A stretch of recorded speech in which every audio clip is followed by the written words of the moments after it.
Welcome to a Management Plus training webinar. My name is Kevin Sloan. I'm a certified electronic health record specialist and certified ophthalmic technician. Management Plus is an industry leader in EHR, and we want to provide you with the documentation tools and the skills to use these tools proficiently. Let's get started on today's training webinar. It is titled Physician Desktop. As you can see, I have a record open for my favorite demonstration patient of Bob Hope, and is opened up to the Physician Desktop form that is accessed by clicking this in the form tree on the left. Expand this over, you can see the name Physician Desktop. Just going to slide that back over so we have a little bit more room. You may begin your documentation at any given point on this form. For the sake of our training webinar, we're just going to start at the upper left and work our way through this systematically so that we can discuss each and every control in detail. In the upper left is simply a navigation button that takes you back to the last form that you were on. Below that is a lateral view drawing for both eyes. Left click into this and then you can draw on both eyes as needed. Let's draw some asteroid hyalosis. And just the right eye. Accomplished very easy. Below this is a script button that contains code which documents on the review of systems that it was reviewed by the physician with no change. You can click that button and it will document that into the appropriate control. This is here for the physician's convenience, so they do not have to go back to that form to make this documentation. This would naturally be done after they reviewed the narrative and reviewed what was documented for the review of systems, and then click this button to indicate that there was no change. The next button below that does the exact same thing, except it does not indicate no change on that documentation. The third button, HPI Reviewed by Physician, will document on the Chief Complaint and HPI form that the physician reviewed the HPI. This naturally would be done on the runtime narrative. It would save the physician the time to have to navigate to that form and scroll down to the bottom to the button there.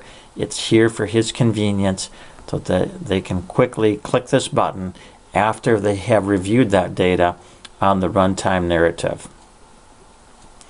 The referring physician is documented here. If it was documented elsewhere in the record on the Chief Complaint and HPI form, it would display here, likewise with the co-managing physician. Going down is a series of script buttons. The first one is Modify IOP/refractive. Clicking this will bring up a tab sheet with the refractive information. You can see the acuities. If they were documented, they would display here. Likewise here, also the pressures. A second pressure is documented by clicking the plus sign.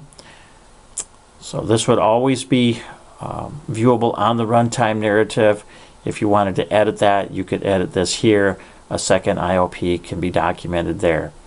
Also, if they were dilated, that information would be displayed here as well. If they wanted to add in a second set of drops, they could do that right here. The refractive information is available right here. Clicking this, just like on the tech workup form, allows you to see that refractive information. They can create a final RX from this point or modify any other documented information at this point, and so forth. All of this is covered on the Tech Workup training webinar. To close this window out, click the Done button. The next button here is to navigate to the HPI. This will essentially take you back to this form here. No different than clicking on that. Likewise with this button, you could also access this by clicking Tech Workup as well. These are just optional methods to navigate to those areas. The button titled BLEF will load on and navigate you to the BLEF form that is specific for documentation of BLEF values. Narrative on or off is no different than clicking window and turning the narrative on or off. So if it's on, which it is now, if you click this button, it will turn it off. If it was off, clicking this button would turn it on. If it's already on, as you know, clicking Alt-Tab on your keyboard will bring forward your runtime narrative. Alt-Tab will bring you back to this form as well. Navigate to gonioscopy. It does exactly what it says. It will navigate you to the gonioscopy section on the special testing form that is already there. If the patient was dilated, you would not see this button here. On this new record that I just created for Bob Hope today, I did not document the dilation as we saw when we viewed over here on Modify IOP. Clicking this would set your default dilation values into those controls. The potential diagnosis will bring forward your potential diagnosis screen. Let's document something in here that is likely linked to that. Let's do PVD and floaters. We'll click the button, and now you can see the potential diagnosis window as well as the ICD-10 code categories window. If you wanted to use one of these potential diagnoses, you would click on the option of choice and then click on the button of where you want. You can see I have 3 diagnoses over here now. 4, 5, 6, and 7 are blank. Let's just go ahead and put this in number 4. So I click the number 4 and you can see that it shows up here as a potential. With the code categories, if I wanted to choose something from one of these, I could choose any of these buttons and bring forward several different potential diagnoses that you could use from these code categories. These are not based on options documented throughout the record. This is just a collection of essentially your favorite codes. These are set up by default. So let's document the asteroid hyalosis in both eyes. We'll click that. We'll put that in number 5, and you can see it goes to number 5.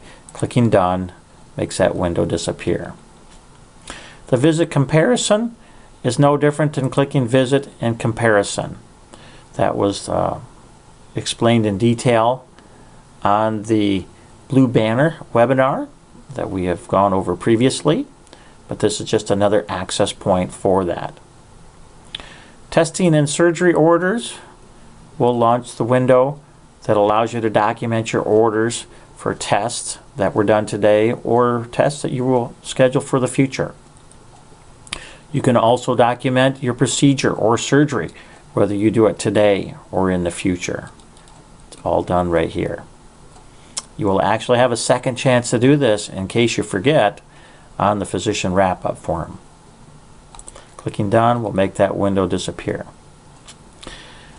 The last button is label document note, not on narrative.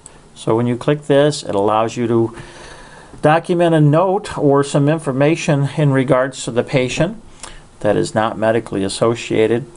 This is for your benefit, kind of in-office note, so that when you document it here, it will not be displayed on the narrative, which in turn will not be displayed on the narrative on the patient portal. So if the patient was nervous today, or they give your check-in person a hard time, or they brought you an apple pie, or they're friends with your neighbor, you can document that personal information here. And it's nice to access that without having it on the narrative. Okay.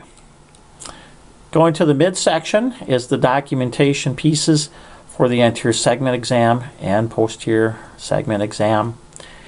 There are many different ways to document values. The end result is to get your documentation onto these controls. Clicking this button, which is number 1, will put your normal values into this. Load previous values will load previous values into both of those. All other normal will put all other normal into every control that does not have something. So if we decided we were going to put ptosis onto this and chose all other normal, it would make everything else normal but leave what you had previously documented alone. Another way is to click from the pick list, as I somewhat showed you there. You could click the options of choice, press tab, or exit the control by going into a different control, and it will dump the data in here. So if I click injection mild in the right and then just immediately go over to the left eye, when I enter this control, it essentially exits that control and puts those values in there. So I could do just side by side and indicate what is going on with this patient.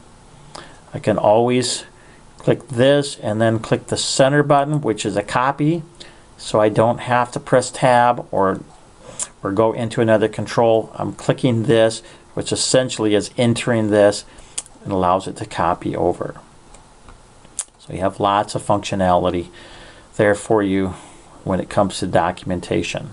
As you saw, the red buttons will clear out the values on this side. The red button will clear out the values on this side as well. OD to OS is essentially a copy button where it copies everything from the right to the left. Where in the center is essentially just an individual copy button. So if you wanted this over here or just this and just that, you could do that one at a time. So you have lots of other options here. Doing this will overwrite anything you have. So it makes your documentation very easy. Same way with the posterior examination, it works the exact same way. You do have an additional control here for documentation of the lens type that you use, and then cup to disc ratio, also for both eyes. And we'll load previous visit values, and you can see it put that in also into there. I'm going to change just that one. These are for pertinent negatives, right and left eye as well. Also, if you want to indicate a poor view. You have drawings, actually 5. I showed you how to do one. Kind of show you on a couple of these others how to do your drawings. You will left click one time into the center of this. This will launch the normal view. There are 2 modes, normal and simple. Over this part of the palette, you would right click, click that where it says toggle normal simple view. I would exit the control and then come back in, and now you'll just have the simple view for just basic drawing. So you'll click the brush, the color that you want, the size, and if there was some red spots, some small hemorrhages, you could do something like this. If you wanted it to be black and small, say there was something you wanted to document, like a corneal incision, you could certainly do that. They had cataract surgery, RK, or so forth. Just clicking into a different control will allow that to go away. Not on the form itself, because this is not a control. You have to physically enter into another control. Doesn't matter which one, it could actually be up in the banner. That will make the palette go away. Clicking into this again, right clicking will toggle it again. I would exit that, go back in, and this time let's clear this out. We'll click this icon that says new on the hint, and we'll wipe it out. Now we can use the stamps if we so choose. These stamps are primarily designed for retina. You can create your own stamps if needed. I'll be more than happy to show you how to create your own. Or if you did not want all of these stamps in here, I could show you how to remove stamps. I have some that you probably do not, such as this dendrite pterygium. I kind of like this one. Let's put a pterygium onto this.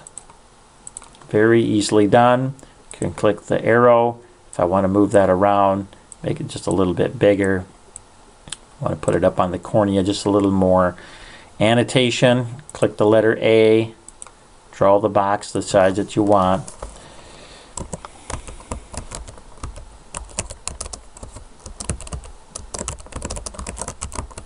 It's kind of long, so you can see it ran beyond the size of that. Let's make it a little bit bigger, see if we can get that to all display. There we go. And you can move it wherever you want to at this point. There are many, many different features built into this tool, and this would be something that you will want to explore.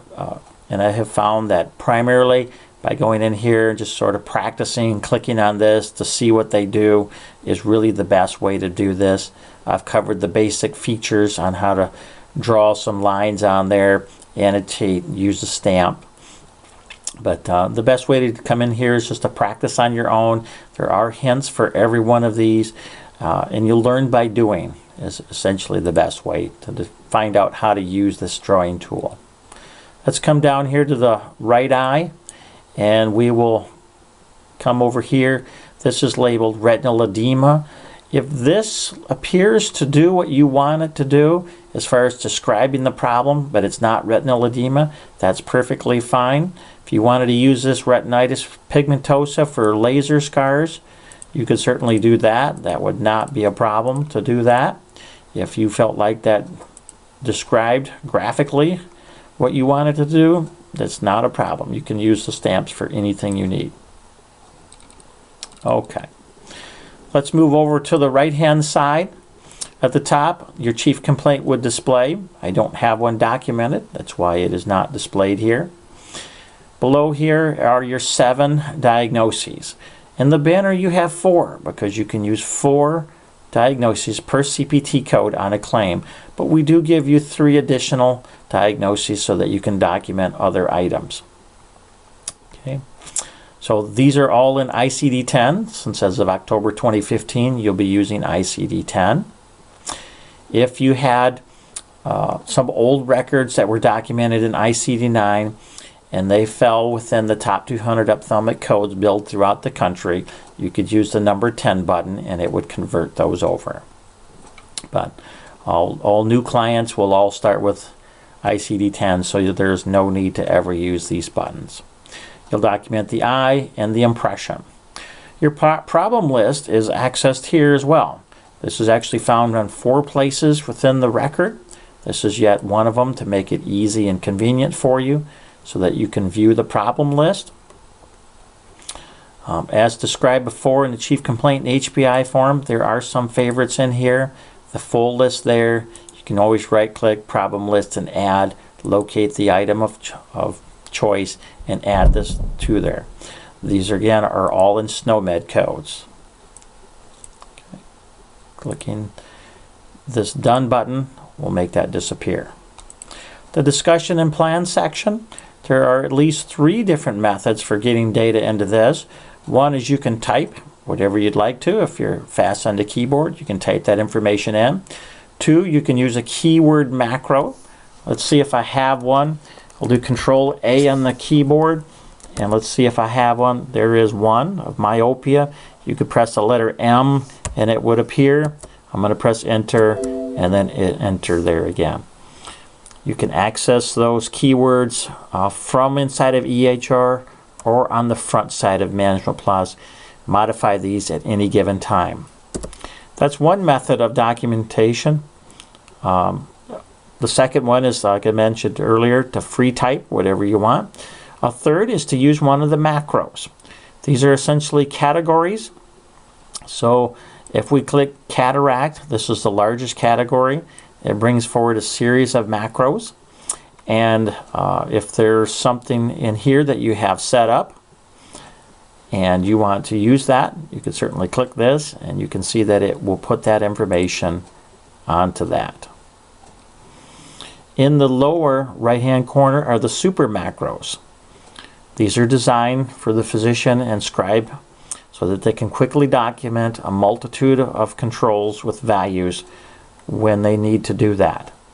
It's specific for the right eye and left eye. I would recommend coming into a patient that has no prior records, looking at the narrative, make sure there's nothing there. Click this button and you will see exactly what happens.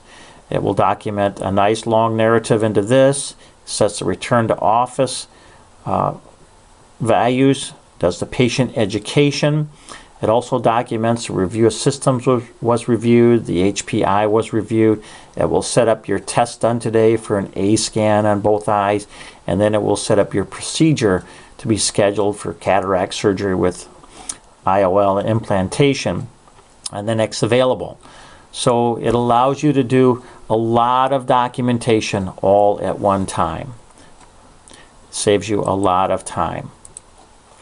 The return to clinic section down below is where you can document when they're going to come back. You can always type into this, pick from the list if you want to, any of these items, or you can use one of the macros, 6-month follow-up, 1 year complete, and so forth. The clinical summary is no longer required to give to patients because when you publish to the portal, it fulfills that requirement. In the event that you did want to give the patient something in hand about their exam today, you could certainly use that. Patient education resources provided to patient. When you access that via this button right here, it automatically becomes flagged. If you don't want to use this, you can hand the patient some printed material and manually click that. This is a patient schedule button, which will bring up your scheduler, allow you to see the schedule for today if you wanted to book another appointment right from here, or to see when they have any additional appointments in the future. This will navigate you to the next page in the sequence. I'll not discuss the patient instruction and decision aids. Those are old controls no longer used. Lastly is the button titled Show Hide CQM Macros. When you click this, it brings forward the CQM macros. They are color coded, easily labeled, easy to read. CMS 131, and it will do exactly what this explains here. It will put an ICD-10 code of E11.9 and diagnosis 1, and it will put the SNOMED code in the problem list for diabetes. It will do both of those. It will only do that if the patient is dilated. If I click this, and they're not, which I know the patient is not, because I have not documented that yet, information message appeared that says to make the script fire, you must document it, which eye the patient was dilated. So there's smarts built into this so that you cannot set this unless you actually have done a dilated exam. This one here, CMS 165, it will put in this code for essential hypertension, and it puts that ICD-10 code in diagnosis 1. For CMS 142, this is macular edema present, macular edema absent. It puts the same code in the problem list, but then on the meaningful use form, this one will put in a present value in the macular edema control. This puts in an absent value into that control. For CMS 143, there's 3 buttons. The first one, since there are 2 parts to this, is it will put this code in, which all 3 of those will do, into the problem list. But this first button will set your cup to disk value onto the meaningful use form. The second 2 buttons will put a positive value, and this one will put a negative value onto the meaningful use form into the appropriate controls. So these are time savers that help you to do quick documentation when it's necessary to do that. Clicking this button again will make it go away. So again, once to make it appear, click it one more time to make it go away. This completes everything on the physician desktop form. I appreciate your time and attention. Thank you.